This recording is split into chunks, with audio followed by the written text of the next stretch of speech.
Hello friends, welcome to Nandini சமையல். இன்றைக்கி நம்ம பார்க்க போகிற ரெசிபி பார்த்திங்கன்னா ரொம்பவுமே ஈஸியாக செய்யக்கூடிய உடச்சூத்திய முட்டை குழம்பு எப்படி செய்கிறதுனாங்க பார்க்க போகிறோம்.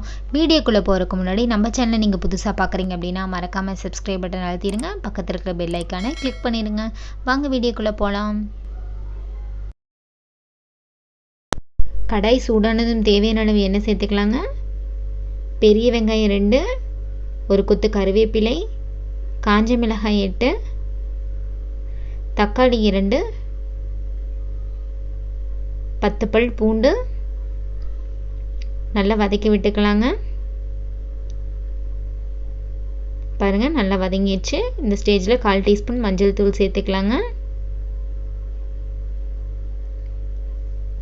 ஒரு 2 நிமிஷம் நல்லா வதங்கி விடணுங்க.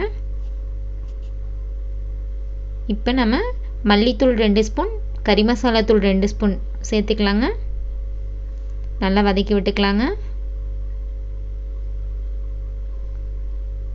துருவி வச்சுருக்க தேங்காயையும் சேர்த்துக்கலாங்க. பட்டை கிராம்பு பொடி 1 டீஸ்பூன் நல்லா கலரி விட்டுக்கலாங்க. பச்சை வெங்காயம் 1 கைப்பிடி அளவு பாருங்கள், நல்லா வதக்கி விடணுங்க. பாருங்கள், இந்த மாதிரி மிக்ஸி ஜாரில் நல்லா பேஸ்ட்டாக அரைச்சி எடுத்துக்கலாங்க.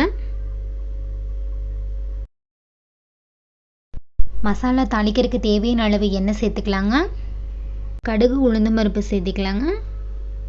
பாருங்கள், நல்லா பொரிஞ்சதுக்கப்புறம் 1 கொத்து கறிவேப்பிலை, 1 வரமிளகாய், 2 பெரிய வெங்காயம் சேர்த்துக்கலாங்க. நல்லா வதக்கி விட்டுக்கலாங்க. பாருங்கள், நல்லா வதங்கிடுச்சு. இந்த ஸ்டேஜில் நம்ம அரைச்சி வச்சுருக்க மசாலாவை சேர்த்துக்கலாங்க. பாருங்கள், மசாலா நல்லா கொதிக்குது. தேவையான அளவு கொஞ்சம் தண்ணி சேர்த்துக்கலாங்க. குழம்புக்கு தேவையான தண்ணி நம்ம சேர்த்துக்கலாங்க. தேவையான அளவு உப்பு சேர்த்துக்கலாங்க. இன்றைக்கி நாங்கள் 2 முட்டை எடுத்துருக்காங்க. நீங்கள் நிறைய முட்டை வேணுன்னா கூட நீங்கள் சேர்த்துக்கலாங்க.